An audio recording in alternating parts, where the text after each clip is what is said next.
드립니다. 아멘. 예, 언약과 성취와 언약의 성취와 위기라는 제목으로 이 시간 말씀을 전하도록 하겠습니다. 오늘부터 우리가 이제 출애굽을 다루게 됩니다. 새로운 이렇게 한 성경 한 권을 또 다시 시작을 하게 되는데, 이렇게 시작하면은 간략하게 개관을 좀 해드려야 되죠. 개관을 하면은 솔직히 출애굽 우리가 너무나도 잘 알기 때문에 그냥 이런 내용을 담고 있다라는 것을 그냥 잠시 설명을 해드리면 될 것 같습니다. 제목에도 나와 있듯이 출애굽입니다. 애굽을 탈출하는 그러한 내용을 담고 있죠. 이 내용을 탈출하는 이 출애굽기 가운데 만약 우리가 내용을 좀 분리하자라고 하면은 1장에서 12장까지는 하나님께서 하나님의 백성을 애굽에서 지도자를 세워서 어떻게 건져내시는 그런 이야기를 담고 있습니다. 그런 다음에 12장부터 24장까지는 이 백성이 시내 산에 도달해 가지고 하나님의 언약을 받고 하나님의 백성을 되는 그런 과정을 이야기해주고 있죠.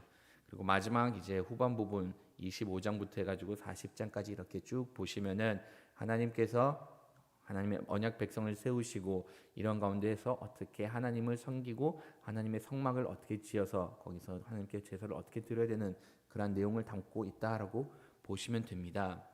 이 모든 성경 나름대로 그 핵심 주제가 있어요. 우리가 출애굽 앞에 있었던 그 창세기 같은 경우는 그냥 창조가 목적이었다라고 보시면 됩니다.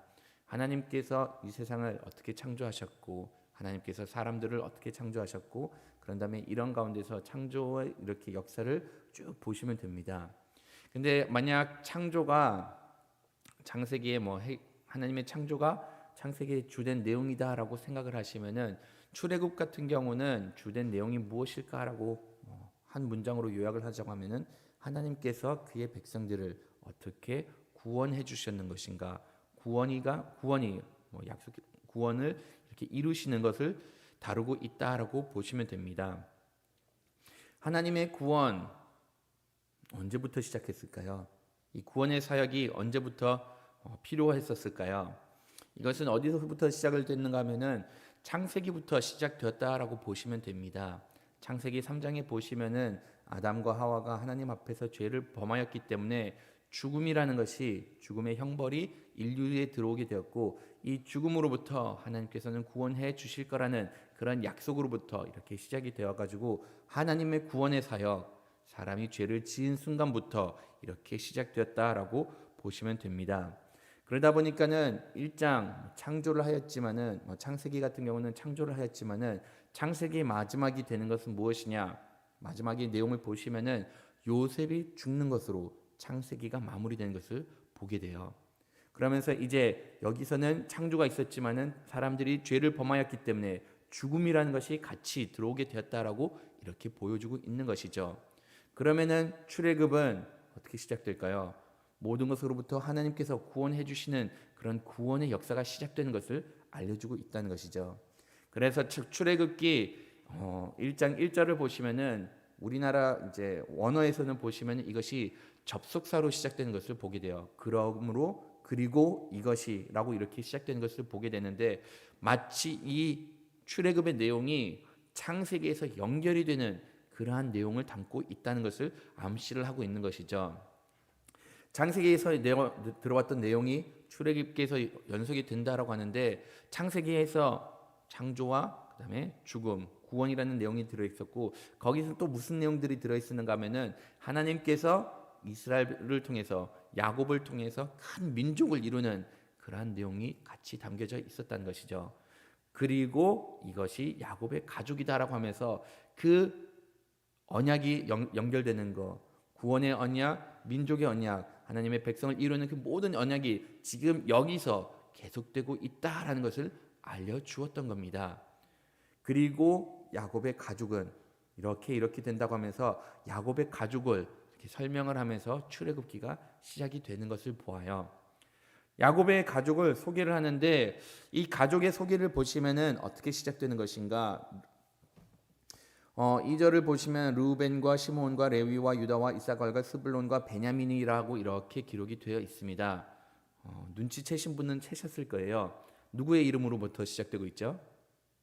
레아의 아들들의 이름으로부터 시작이 되고 있는 것을 보게 됩니다. 나의 순서별로 이렇게 쭉 진행이 되는데 근데 갑자기 베냐민이 등장을 하죠. 이 베냐민이 등장을 하면은 베냐민은 누구의 아들이었죠? 라헬의 아들이었잖아요. 특히 라헬의 두 번째 아들이었잖아요.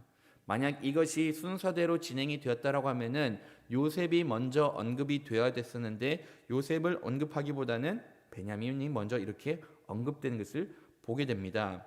그 이유는 무엇일까라고 하면은 여기 말씀에 이렇게 쭉 기록이 되어 있는데 요셉은 이미 애굽에 있었기 때문에 그 이주하는 사람들 중에서 이미 애굽에 도착해 있었기 때문에 거기다가 요셉의 이름을 넣지를 않았던 겁니다.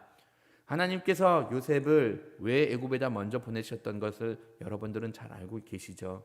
하나님께서는 이 야곱의 후손들, 야곱의 자녀들이 그 흉년을 잘 견딜 수가 있도록 애굽에 먼저 요셉을 보내고 그다음에 요셉이 거기서 자리를 잡아서 야곱의 아들들이 애굽에 왔을 때 이들이 환영을 받을 수 있는 그런 환경을 조성하기 위해서 요셉을 먼저 보냈던 겁니다.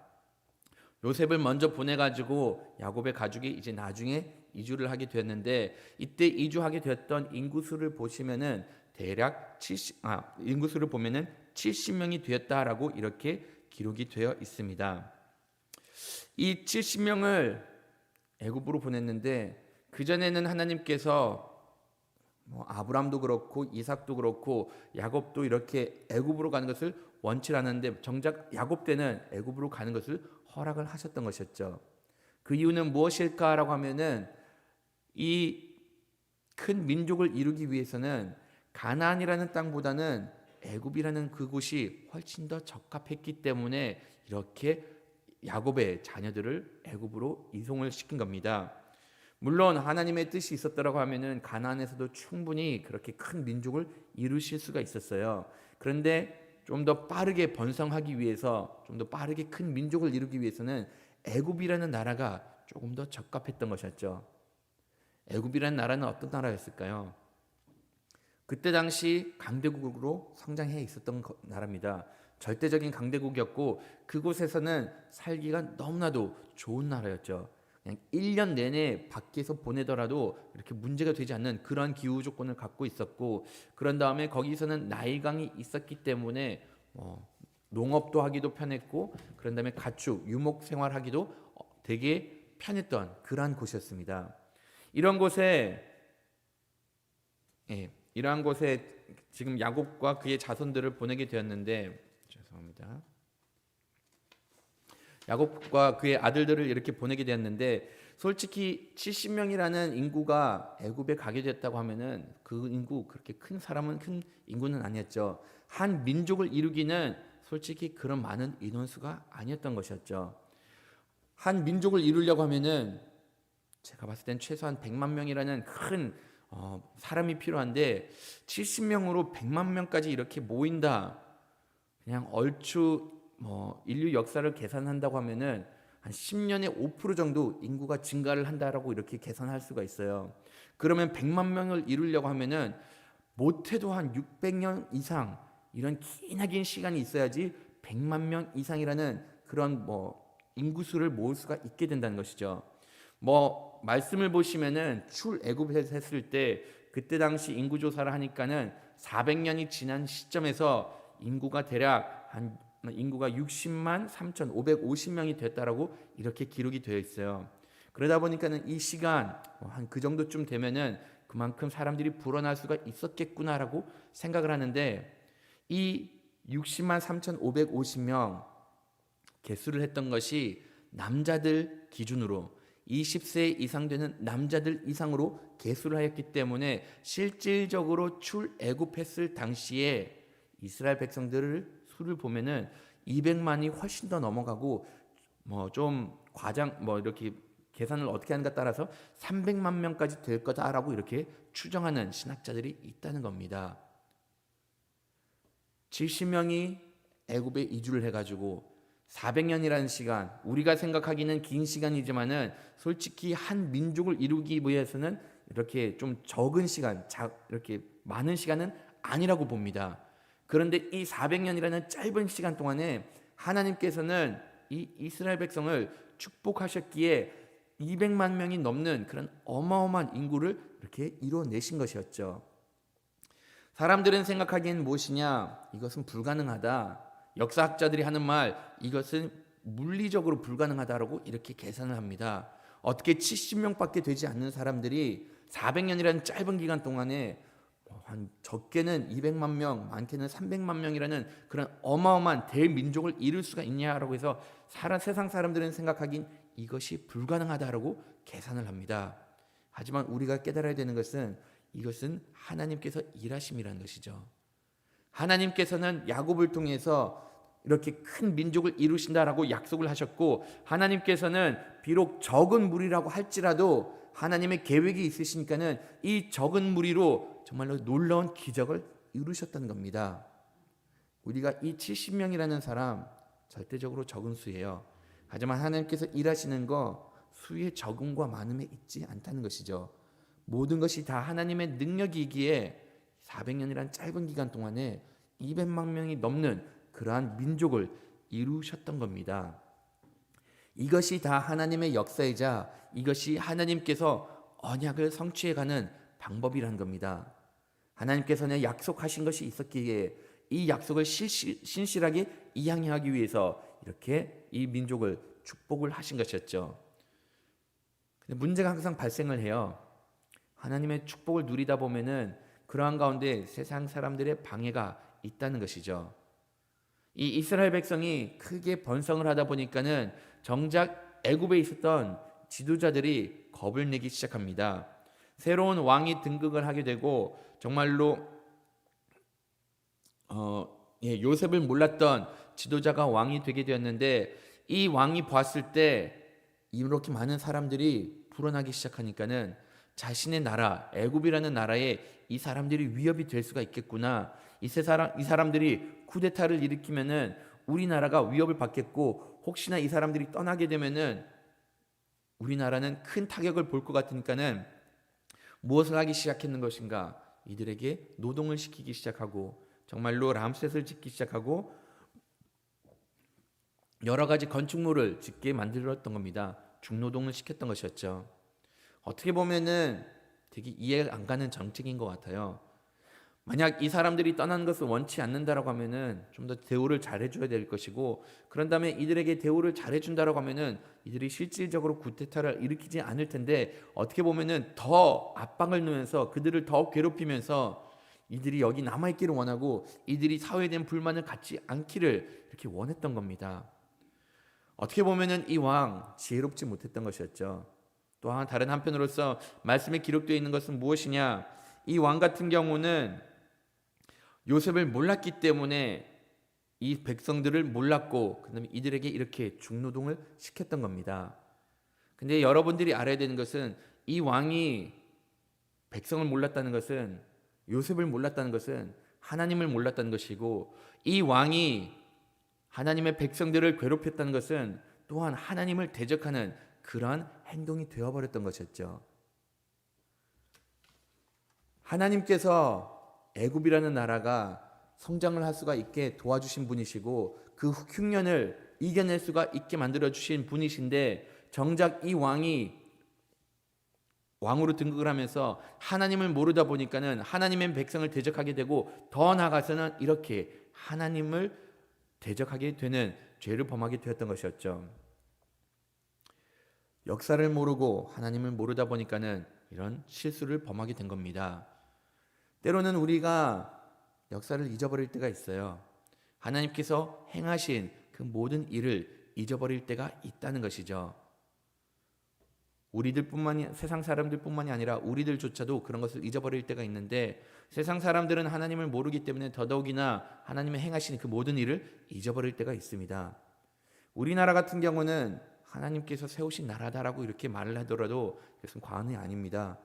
정말로 우리나라 조선 시기 말기에 보시면은 정말로 내세울 것 하나 없는 그런 나라였습니다. 부정으로 인해서 나라가 많이 피폐해진 상태였고, 그런 다음에 사람들이 일하기를 많이 꺼렸던 그런 매우 나태한 나라였던 것이었죠. 이러한 가운데 하나님께서 선교사님을 보내가지고 이 나라에게 지식을 가르쳐주고 그런 다음에 이 나라에 필요한 기술들을 가르쳐주면서 그런 가운데서 이 나라가 성장을 할 수가 있게 되었던 겁니다. 어디서 그것을 볼 수가 있죠? 우리나라에 세워진 학교들만 보더라도 이 학교들 선교사님에 의해서 세워진 학교들이 너무나도 많다는 것이죠. 간략하게 쉽게 한 학교를 언급한다고 하면은 연세대학교만 하더라도 하나님 선교사가 세운 그러한 학교였습니다. 근데 지금 이러한 학교들을 보면은 그 어디에서도 선교사님들이 세웠던 학교 그런 것은 별로 보이지 않고 오히려 그냥 갈수록 세상의 문화에 물드는 안타까운 모습을 보게 된다는 것이죠. 지금 이 나라 곳곳에서는 많은 선교사님들의 희생이 보이는데 정작 지금 대한민국 같은 경우는 하나님을 섬기는 그런 나라가 되지 않고 오히려 그냥 세상에 물들어서 하나님과는 별개의 이렇게 별개의 삶을 살고 있는 것을 보게 된다는 겁니다. 이 하나님을 모르고 하나님과 대적하는 그런 정책을 펼치는 그런 나라들 결과적으로는 망하게 되어 있습니다. 지금 이 왕 같은 경우도 하나님을 대적하기 위해서 하나님의 백성들을 이렇게 중노동시키는데 결과적으로는 이로 인해서 이 애굽이란 나라 큰 어려움을 당하게 되는 것이죠. 물론 이스라엘 백성들에게 있어서 이 왕이 이렇게 어려운 일들을 시키다 보니까는 이들 또한 고생을 당하게 됩니다. 근데 흥미로운 것은 무엇이냐?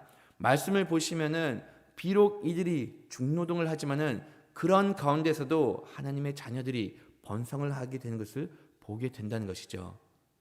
이것을 보면서 우리가 깨닫는 것은 무엇이죠?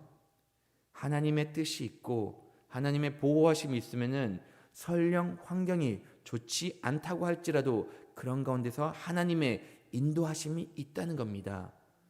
이것이 주님을 따르는 백성들이 누리는 큰 은혜 중에 하나라는 것이죠. 다른 어떠한 종교들을 본다고 할지라도 핍박과 어려움이 있으면은 그 종교들 언젠가는 없어지게 됩니다. 그런데 오히려 반대로 기독교, 하나님을 의지하고 나가는 그 참된 진리가 있는 이 신앙 같은 경우는 핍박이 있으면 있을수록 하나님의 보호하심과 하나님의 역사하심이 강하게 이루어지기 때문에 그런 가운데서도 하나님의 백성들이 흥행하는 것을 볼 수가 있게 되는 것이죠. 어디서 그것을 볼 수 있죠? 물론 이 말씀에도 이러한 하나님의 일하심을 볼 수가 있게 되는데 초대교회 역사만 보시더라도 그런 가운데 하나님의 백성이 흥행하는 것을 보게 됩니다. 초대교회는 여러분들도 잘 아시다시피 하나님을 믿고 그리스도인이 된다는 것, 이거 본인의 생명을 내어놓아야 됩니다. 그렇게 핍박이 심하고 그렇게 탄압이 심했는데도 불구하고 초대교회에서 주님을 믿는다라고 하면은 사자밥이 되는 것이고 온갖 고문을 겪어내야 되는데도 불구하고 그런 가운데서 오히려 기독교가 흥행하는 것을 보게 되는 것이죠. 더 많은 그리스도인들이 생겨나는 것을 보게 되는 것이고 더 많은 사람들이 예수님을 믿는 것을 볼 수가 있었던 겁니다. 그것뿐만이 아니라 지금 북한을 보더라도 솔직히 북한에서 주님을 믿는다는 거 이건 자살행위입니다. 그런데도 불구하고 북한에 여전히 지하교회가 있고 여전히 주님을 따르는 그리스도인들이 있다는 것을 봤을 때 비록 어렵지만은 이런 가운데 하나님의 보호하심이 있다는 것이죠. 하나님을 모르는 왕이 등극했을 때 많은 핍박을 하였지만은 그럼에도 불구하고 하나님의 백성 흥행하였다라고 이렇게 번성하였다라고 말씀에 기록이 됩니다. 그래서 이 왕이 선택했던 것은 무엇이냐? 안 되겠다. 더 이상은 하나님의 백성들, 이스라엘 백성들을 이대로 두면 안 되겠다. 그래가지고 히브리 산파들을 불러가지고 아들이 나왔을 때는 그들을 이렇게 죽이라라고 말씀을 하셨습니다. 히브리 사람은 세상의 잘못된 권력에 의해서 굴복하지 않습니다. 이들은 하나님을 경외하였기 때문에 하나님을 두려워했기 때문에 이러한 가운데 하나님의 역사하심을 믿었기 때문에 설령 자기를 죽일 수 있는 이런 애굽의 왕의 협박이 있다고 할지라도 이런 가운데 하나님의 말씀에 순종한다는 마음에 아들들을 여전히 살려두었던 것이었죠. 하나님을 경외하는 사람, 물론 세상의 사람들처럼 죽음을 맞이하게 됩니다. 하지만은 하나님을 끝까지 신뢰하고 하나님을 붙들고 죽음을 맞이하는 사람들, 하나님께서는 그들에게 영생을 허락해 주시고 그들에게는 천국을 이렇게 허락을 해 주십니다. 하지만 세상에 굴복하고 하나님을 따르지 않는 백성들, 물론 죽음을 맞이하고 나서 죽고 난 이후에 하나님을 모르는 사람들에게는 또한 영원한 심판이 기다리고 있는 것이죠. 이 산파들에게 있어서는 세상의 죽음이 두려운 것이 아니었습니다. 나의 영혼을 심판할 수 있는 그 하나님이 두려웠기 때문에 나에게 있어서는 하나님을 신뢰했을 때는 낙원이 기다리고 있다는 것을 알았기 때문에 이 애굽 왕의 명령에도 불구하고 이 산파들은 그 명령을 따르지 않고 하나님을 따르고 하나님의 백성을 살렸던 것이었죠. 끝내는 애굽 왕, 하나님을 몰랐던 이 애굽 왕이 선택했던 것은 무엇이냐? 모든 사람들에게 그냥 이렇게 일렀습니다. 아기가 태어나고 이 사람이 히브리의 아들이면은 그 사람을 나일강에다 던져버려라, 죽여버려라 라고 이렇게 명령을 내린 겁니다. 왕의 명령은 목숨과도 바꿔야 되는 그런 명령입니다. 하나님을 모르는 사람들에게 있어서 왕의 명령을 거역하는 것, 왕이 너 내 명령을 거역했기 때문에 널 당장 사형에 처한다고 할지라도 여기에 대해서 그것을 당연하게 받아들였던 것이 이때 당시 사람들이었던 겁니다. 모든 사람들에게 이러한 명령을 내리다 보니까는 하나님께서는 끝내 이러한 가운데서 이 이스라엘 백성들을 구원해낸 놀라운 역사를 일으키신 것이었죠. 애굽 왕은 자신이 이렇게 행동하는 것을 지혜롭다고 생각을 했는데, 근데 자신이 명했던 이 벌, 히브리의 남자들, 남 아이들을 나일강에 버리는 것, 끝내는 본인들이 이러한 심판을 받게 되는 것이죠. 출애굽을 했을 때 어떤 일이 벌어지게 되죠? 홍해를 이스라엘 백성들은 무사히 건넜는데 애굽 사람들은 이렇게 물에 잠기면서 하나님의 철저한 심판을 받게 되었던 겁니다. 이 모든 스토리를 보았을 때 우리가 생각하기는 그래도 이 모든 일들 너무나도 잔인하다. 어떻게 이렇게 안타까운 아이들의 목숨을 잃을 수가 있게 만드실까라고 생각을 할 수가 있습니다. 근데 우리가 깨달아야 되는 것은 무엇이죠? 하나님의 구원의 역사가 있는 곳마다 사단의 방해가 있다는 겁니다. 여러분들도 아셔야 되는 것, 하나님께서 이미 이 구원의 약속은 창세기에서 허락을 하신 약속입니다. 하와에게 비록 이 뱀이, 이 사단이 너의 발에 뒤꿈치를 물었다고 할지라도 이 여자의 후손으로 인해서 이 사단의 머리를 밟아 없애버릴 것이다 라고 이미 약속을 하신 겁니다. 사단은 이 사실을 알았기 때문에 어떻게 해서든지 이 여인의 후손들을 가로막으려고 했었고 이 씨를 말리려는 수차례 노력을 했던 겁니다. 이 노력 여기서도 드러나죠. 어떻게 해서든지 하나님의 백성들을 끝내버리고 없애버리려고 하는데 이런 가운데서 하나님께서 역사를 하시고 구원을 하신 겁니다. 이것은 나중에 발전을 해가지고 어디서 또 이런 일들이 볼 수가 있는가 하면은 예수님이 탄생했을 그 당시에 헤롯이 남자아이를 다 죽이려고 했는데 이런 가운데서도 또다시 하나님의 구속의 역사가, 구원의 역사가 이루어진 것을 볼 수가 있다는 것이죠. 출애굽을 하는 것, 출애굽기의 모든 것, 하나님께서는 하나님의 백성을 구원해 주시는 그러한 약속이 이루어진 것을 보게 되는 겁니다. 하나님께서 가장 관심 있는 것은 바로 여기에 있어요. 어떻게 해서든지 하나님의 피조물이, 하나님의 자녀가 구원을 누리는 것을 가장 관심이 있다는 것이죠. 하나님을 따르는 백성으로 우리는 이미 구원을 받았습니다. 구원을 받은 사람으로서 이 구원의 감격을 누리기를 원하고, 더 나아가서는 정말로 세상의 권력에 우리가 이렇게 따르는 것이 아니라 우리에게 구원을 허락해 주시고 우리에게 천국을 약속해 주시는 하나님을 바라보면서 이 시대를 살아가는 여러분들이 되기를 간절히 바라겠습니다. 매일 성경 밑에서 두 번째 단락 읽으시고 마치도록 하겠습니다. 자기 백성을 향한 하나님의 축복이 세상에게서는 위협이 되었습니다. 그 번성의 배후에 여호와 하나님이 계시며 우리의 지혜와 강함이 세상을 섬기도록 주신 축복이긴 모르기에 제국은 잠재적인 반란 세력으로 간주했습니다. 그들에게 이스라엘은 가혹한 노동으로 학대하고 대상일 뿐이었습니다. 이스라엘은 이 고난 속에서 참된 복이 풍요로운 땅과 많은 백성에 달려 있지 않음을 하나님이 다스리시는 하나님 나라에만 있음을 알아야 했습니다. 제국에 간택되기 위해 줄 서지 말고 제국 아래서 신음하는 이들에게 하나님 나라가 들려주고 보여주는 삶을 살아갑시다. 아멘. 이 시간 다 같이 말씀을 생각하면서 기도하기를 원합니다. 하나님께서는 우리를 구원하여 주셨고 하나님께서는 우리에게 영원한 하나님의 나라를 약속해 주셨습니다. 비록 사단은 우리의 구원에 대해서 어떻게 쓰든지 방해하려고 하고 우리가 하나님으로부터 멀어지려고 온갖 괴략을 쓰고 있지만은 하나님께서는 이러한 가운데서도 여전히 역사하고 계십니다. 비록 핍박이 심하고 세상 사람들이 하나님을 대적하는 것이 날로